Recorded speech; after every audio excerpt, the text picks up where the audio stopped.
Headlines BJP किसान मोर्चा राष्ट्र अध्यक्षुడు श्री बसव लक्ष्मी नरसయ్య గారు press byte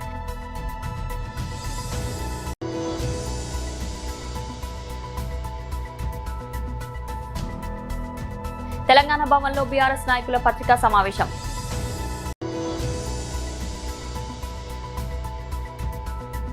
YSRCP state coordinator Sajjala Ramakrishna Reddy press meet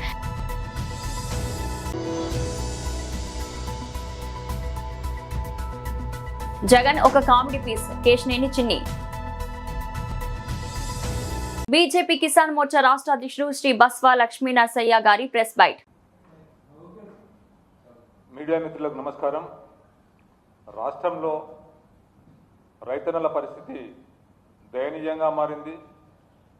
ఇప్పటికీ ధాన్యం కొనుగోలు కేంద్రాలు రాష్ట్ర ప్రభుత్వం ప్రారంభించలేదు. దాదాపు 15 రోజుల నుంచి వరి కోతకొచ్చింది. కోతకొచ్చిన పంటను కోసి ధాన్యాన్ని కొనుగోలు కేంద్రాలకు తీసుకురావడం జరిగింది.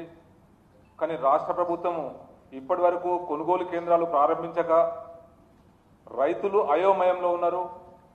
ఎందుకంటే గత సంవత్సరము మార్చి 25 వరకే కొనుగోలు కేంద్రాలు ప్రారంభించడం జరిగింది. కానీ ఈ సంవత్సరానికి వచ్చేసరికి ఇప్పుడు ఏప్రిల్ మొదటి వారం అయిపోతున్నది. ఇప్పటికి కూడా కొనుగోలు కేంద్రాలు ప్రారంభించలేదు.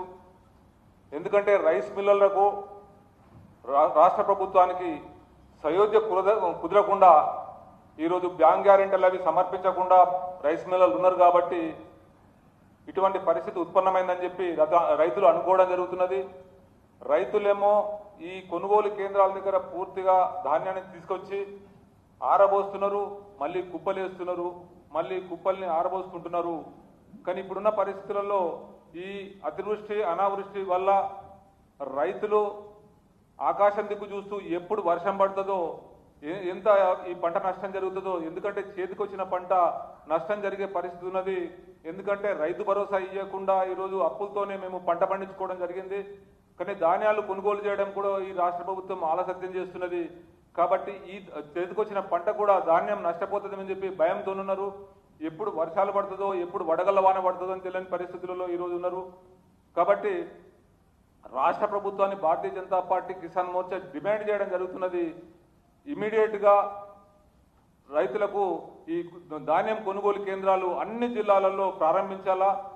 ముఖ్యంగా నల్గొండ జిల్లాలో అయితే పూర్తిగా ధాన్యం ఇప్పటికే కోతలన్నీ అయిపోయినాయి. ధాన్యం పూర్తిగా కొనుగోలు కేంద్రాల దగ్గరకు వచ్చింది. అట్లనే దాదాపు అన్ని జిల్లాల్లో కూడా పరిస్థితి అదే అధ్వానంగా ఉన్నది. కాబట్టి రాష్ట్ర ప్రభుత్వాన్ని మేము డిమాండ్ చేయడం జరుగుతున్నది.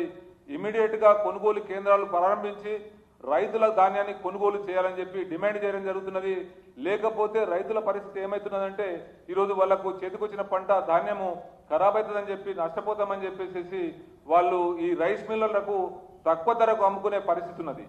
ఇవాళ కేంద్ర ప్రభుత్వము ఎంఎస్పి ధర 2389 రూపాయలు ప్రకటించి రైతులకు ఇస్తే ఈరోజు రైతులు దాన్ని 2000 రూపాయలకు 2100 రూపాయలకు అమ్ముకునే పరిస్థితి ఉత్పన్నమవుతున్నది. కాబట్టి రాష్ట్ర ప్రభుత్వం ఇప్పటికైనా కానీ రైతుల మీద దయ ఉంచి మేము భారతీయ జనతా పార్టీ డిమాండ్ చేస్తుంది, మీరు ఇమీడియట్గా కొనుగోలు కేంద్రాలు ప్రారంభించి ధాన్యాన్ని సేకరించాలని చెప్పి కోరుతున్నాం.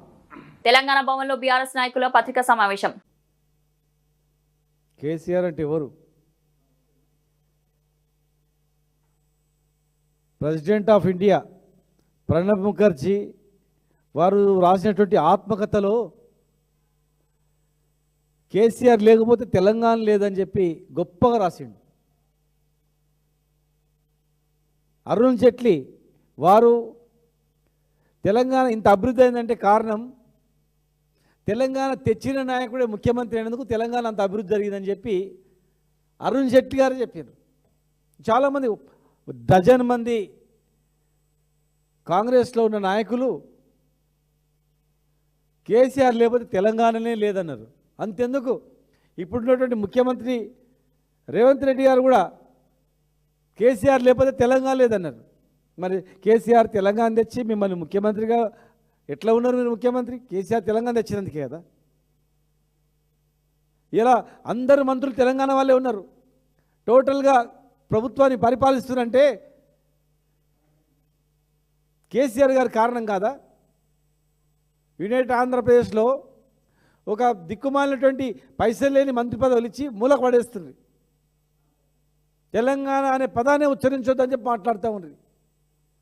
ఇలా ఇంత కష్టపడి మేము తెలంగాణ తెచ్చుకుంటే అసలు ఎవరి చేతిలో ఉన్నట్ల, ఏం జరుగుతున్నట్ల, ఈ ప్రభుత్వం వెనకాల ఎవరు నడిపిస్తున్నట్లు మాకు అర్థం కావట్లేదు. కేసీఆర్ గారి కార్యాలయంలో మీరు దాడి చేస్తే అయిపోతుందా?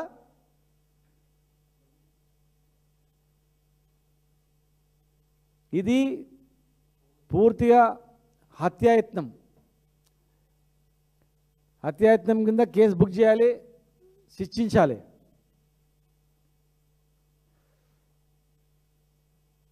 కేసీఆర్ అంటే ఒక మామూలు వ్యక్తి కాదు, ఆయన ఒక శక్తి. తెలంగాణ తెచ్చిన నాయకుడి మీద అసలు ప్రతిపక్ష నాయకుడు సభలో ఇటు ముఖ్యమంత్రి గారు అటు సభానాయకుడు సమాన హోదా ఉంటుంది. ఒక ప్రతిపక్ష నాయకుడు తెలంగాణ తెచ్చిన వ్యక్తి, తెలంగాణను పతాక స్థాయికి అభివృద్ధి చేసినటువంటి వ్యక్తి, తెలంగాణ ఆయన ఆఫీస్లో ఎవరు ఫోటో పెట్టుకోవాలని వీళ్ళు రాళ్లతో బలగొట్టి ధ్వంసం చేసిపోయి ఈ పైశాచికానందం చేస్తారా? రాహుల్ గాంధీ గారి ఆఫీస్లో మోడీ గారి ఫోటో ఉందా? ఆయన క్యాంప్ ఆఫీస్లో మోడీ గారి ఫోటో ఉందా? ప్రధానమంత్రి ఫోటో ఉందా? అంటే అక్కడ వాళ్ళు కూడా దాడి చేసి విధ్వంసం చేసి ఫోటో పెట్టాలనా? అంటే ఇది నన్ను చూపిస్తారా మీరు? YSRCP state coordinator Sajjala Ramakrishna Reddy press meet. గత వారం రోజులుగా చంద్రబాబు నాయుడు గారు ఆయన పార్టీ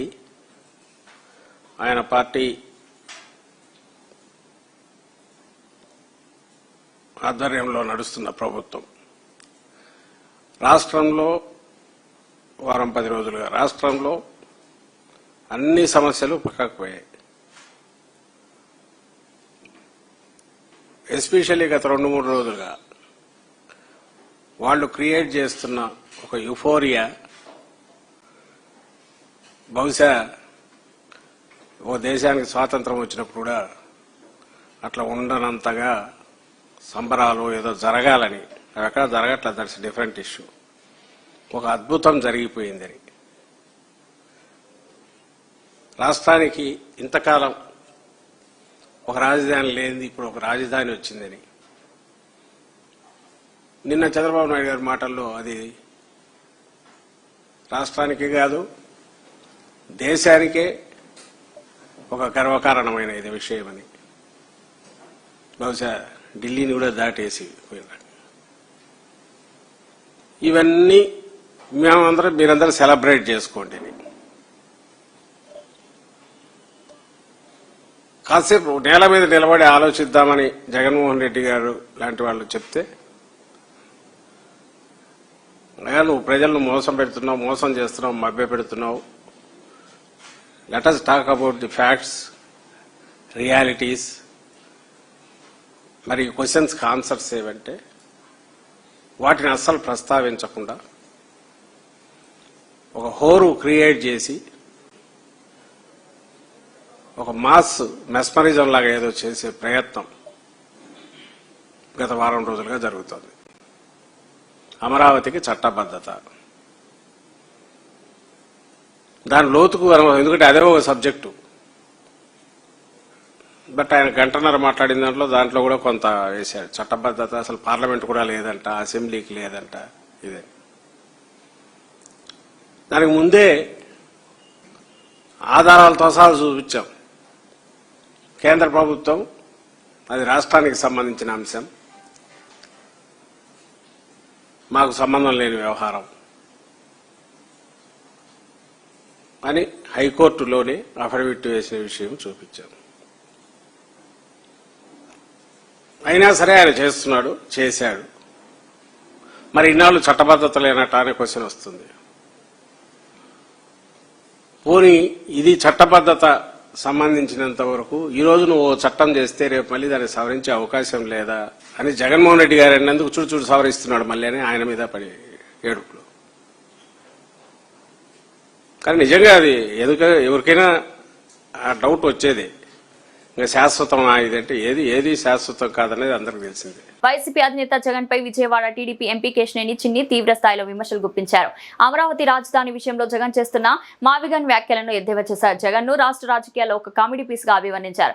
రాజధాని వంటి మహోత్తరమైన అంశాన్ని జగన్ హాస్యాస్పదంగా మార్చారని, ఆయన మాటలు చూసి ప్రజలు నవ్వుకుంటున్నారని మండిపడ్డారు. అమరావతి శాశ్వత రాజధాని కావడం పట్ల రాష్ట్ర ప్రజలందరూ సంతోషంగా ఉన్నారని తెలిపారు. ముఖ్యమంత్రి చంద్రబాబు చేసిన కృషిని దేశంలోని అన్ని రాజకీయ పార్టీలు కొనియాడుతున్నాయని పేర్కొన్నారు. రాష్ట్రంలో జగన్ వైసీపీ త్వరలోనే కనుమరుగవడం ఖాయమని జోసెఫ్ చెప్పారు. పార్వతీపురం మన్యం జిల్లా సాలూరు తిరుమల తిరుపతి దేవస్థానం చైర్మన్ గా నియమితులైన బిఆర్ నాయుడు వ్యాఖ్యలపై వైఎస్ఆర్ కాంగ్రెస్ పార్టీ శ్రేణులు ఆగ్రహం వ్యక్తం చేశాయి. మాజీ ఉప ముఖ్యమంత్రి పీడక రాజన్న దొర ఆధ్వర్యంలో భారీ నిరసన కార్యక్రమం నిర్వహించారు. తిరుమల పవిత్రతను దెబ్బతీసేలా భక్తుల మనోభావాలను గాయపరిచేలా బిఆర్ నాయుడు వ్యవహరిస్తున్నారని రాజన్న దొర మండిపడ్డారు. దేవాలయాల్లో పనిచేసేవారు రామదాసు, భక్త తుకారం, అన్నమయ్య వంటి భక్తుల మార్గంలో నడవాలని అసభ్యకరంగా ఉందని విమర్శించారు. ఉప ముఖ్యమంత్రి పవన్ కళ్యాణ్ సనాతన ధర్మం గురించి గొప్పగా మాట్లాడుతుంటారని, మరి ఇప్పుడు టీటీడీ చైర్మన్ చేస్తున్న అనుచిత వ్యాఖ్యలపై ఎందుకు మౌనంగా ఉన్నారని రాజన్న దొర ప్రశ్నించారు. తిరుమల పవిత్రతను కాపాడేందుకు, భక్తుల నమ్మకాన్ని నిలబెట్టేందుకు బిఆర్ నాయుడిని తక్షణమే పదవి నుంచి తొలగించాలని వైఎస్ఆర్సీపీ డిమాండ్ చేస్తుంది. రాజన్న దొర సాలూరులోని వెంకటేశ్వర స్వామి దేవాలయంలో పూజలు నిర్వహించారు. టీటీడీ ప్రతిష్టను ప్రపంచవ్యాప్తంగా పెంచేలా పాలకులు ఉండాలని కోరుతూ స్వామివారికి విన్నవించారు. గొప్పతనాన్ని ఇంకా ప్రపంచానికి సాటి చెప్పాలని మంచి ఆలోచనతోనూ మా నాయకుడు జగన్మోహన్ రెడ్డి గారు మన దగ్గరలో ఉన్న వెంకటేశ్వర స్వామి దేవాలయాలకు వెళ్లి పూజలు చేసి ప్రపంచవ్యాప్తంగా ఇంకా కూడా మన దేవుడైన వెంకటేశ్వర స్వామి యొక్క కీర్తి ప్రతిష్టలు పెరగాలని కోరుకోమని చెప్పారు. అదొకటోది. ఇక రెండవది, ఏ గుడైనా ఏ ఆలయమైనా అక్కడున్న దైవ సేవకుడు గాని, ఆలయ పరిపాలకులు గాని, దైవ సేవకులకు గాని, ఆలయ పరిపాలకులకు గాని ఒక రామదాసులాగో, ఒక భక్త తుకారం లాగో, ఒక భక్త కన్నప్ప లాగా ఉండాలని మా నాయకుడు జగన్మోహన్ రెడ్డికి ఒక ఆలోచన, మా అందరి ఆలోచన కూడా అదే. అదేవిధంగా మరి వెంకటేశ్వర స్వామిని కొలసి తరించిన మరి అన్నమయ్య భక్తుడిగా మారిన తర్వాత అలాగుండాలని, అంతేగాని అన్నమయ్య చిన్నప్పుడు ఉండకూడదు అనేది, అక్కడ కొన్ని అటువంటి కార్యక్రమాలు జరగకూడదు అనేది, అన్నమయ్యలాగా ఉండాలి అని అక్కడున్న పరిపాలకులు ఎవరైనా సరే. కానీ ఈరోజు చూస్తున్నాం, ప్రింట్ మీడియాలో చూస్తున్నాం, ఎలక్ట్రానిక్ మీడియాలో చూస్తున్నాం, మరి టీటీడీ చైర్మన్ బిఆర్ నాయుడు గారి గురించి ఇటువంటివి ఎన్ని విధాలుగా ఇటు ఎలక్ట్రానిక్ మీడియాలో కానీ ప్రింట్ మీడియాలో కనిపిస్తున్నవో మనం చూస్తున్నాం. వ్యక్తి అటువంటి వ్యక్తి మీద ఇటువంటి నిందలు వస్తే ఆ నిందల యొక్క పర్యవసానము దేవుని మీద పడుతుంది కదా, భక్తులు కూడా మానసికంగా ఇబ్బందులు పడతారు కదా. కాబట్టి ఇప్పుడున్న తిరుమల తిరుపతి దేవస్థానం చైర్మన్ గారు అయిన బిఆర్ నాయుడు గారిని తొలగించాలని, ఆయన భాష మాట్లాడి బాగులేదు. ఆయన ఏం భాష మాట్లాడుతున్నారో మీకే తెలియదు, రికార్డులో ఉంటాయి, ఎలక్ట్రానిక్ మీడియా చూసుకోండి, ప్రింట్ మీడియాలే దొరకవు. అంత దేవుడి దగ్గర ఉన్న పరిపాలకుడు ఎలా ఉండాలి లేదు, ఆయన భాష ఏ విధంగా ఉండాలి లేదు, అన్నమయ్య భాషలాగా ఉండాలి. అంతే తప్పించి ఇష్టముచ్చటగా మాట్లాడడం కాదు, రాజకీయ భాష మాట్లాడడం కాదు, అపవిత్రంగా మాట్లాడడం కానీ లేక దూషించడం కానీ చేయకూడదు కదా. అటువంటి పని పదం నుంచి తప్పుకోవాలి ఎవరైనా సరే. అందుకని పదం నుంచి తొలగించాలని కోరుకుంటున్నాం, మేమందరం కూడా కోరుతున్నాం కూడా. అదే డిమాండ్తో ఈరోజు వెంకటేశ్వర స్వామిని అడుగుతున్నాం.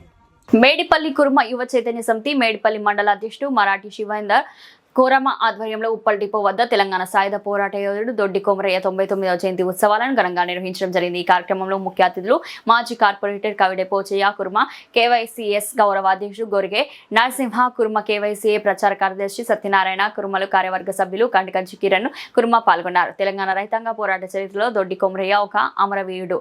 ఆయన అన్యాయాలకు, జమీందారీ వ్యవస్థకు, దోపిడికి వ్యతిరేకంగా పోరాడి సాధారణ ప్రజల హక్కుల కోసం తన ప్రాణాలను అర్పించారు. ఆయన త్యాగం, ధైర్యం, పోరాట ప్రతిమ నేడు యువతకు మార్గదర్శకం. ఆయన ఆశయాలను స్మరించుకుంటూ పేదలు, బలహీన వర్గాల అభివృద్ధి కోసం మనమంతా కృషి చేయాలి. అదే ఆయనకిచ్చే నిజమైన నివాళి అన్నారు. ఈ కార్యక్రమంలో పాల్గొన్న కురుమలు కడకంచి కిరణ్ కుర్మ, వివిధ కాలనీల కుర్మ సంఘం అధ్యక్షులు, కమిటీ సభ్యులు ఓర్గంటి భాస్కర్ కుర్మ, జోవు సోమలింగం కుర్మ, జోవు సోమేష్ కుర్మ, నోములు మల్లేష్ కుర్మ, నరగే విజయ్ కుర్మ, నక్తర అమర్నాథ్ కుర్మ, జల్లి సిద్ధులు కుర్మ, చెట్టి శివశంకర్ కుర్మ, బండ సైదులు కుర్మ, జర్నలిస్ట్ భూష గణేష్ కుర్మ కుర్మలు అధిక సంఖ్యలో పాల్గొని జయంతి ఉత్సవాలను ఘనంగా నిర్వహించారు.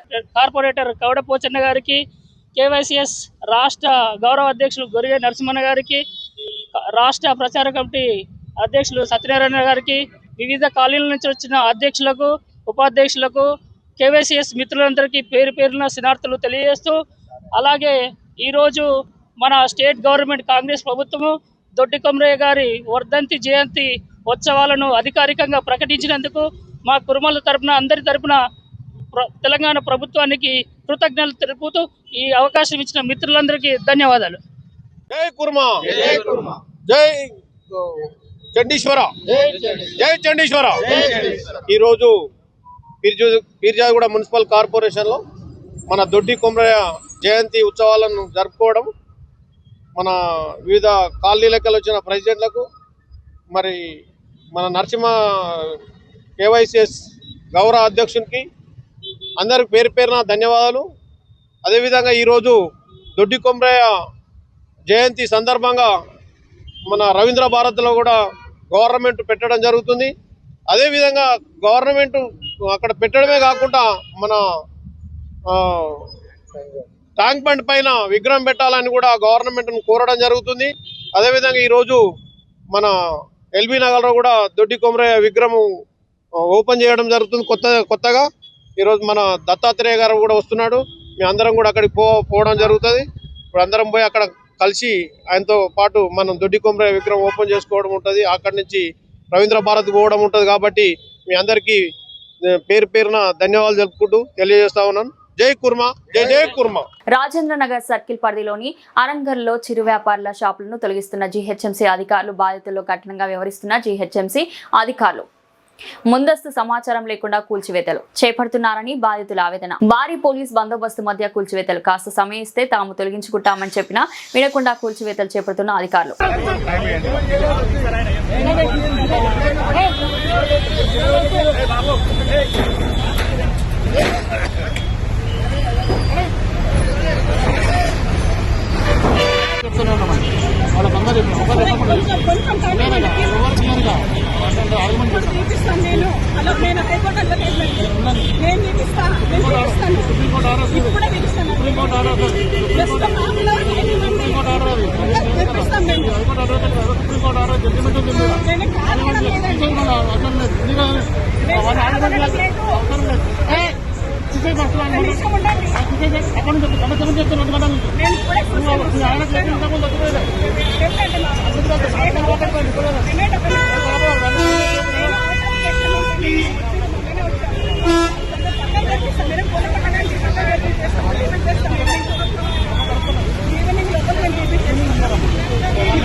తెలంగాణ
ముగించే ముందు హెడ్లైన్స్ మరోసారి. బీజేపీ కిసాన్ మోర్చా రాష్ట్ర అధ్యక్షుడు శ్రీ బస్వ లక్ష్మీ నరసయ్య గారు press byte.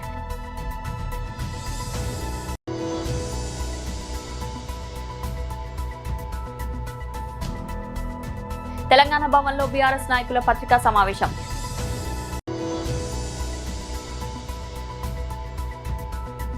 YSRCP state coordinator Sajjala Ramakrishna Reddy press meet.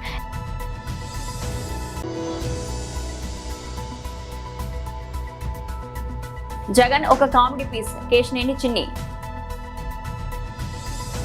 ఇది ఈ రోజు బులెటిన్. మరో బులెటిన్ మళ్ళీ కలుద్దాం. అంతవరకు సెలవు.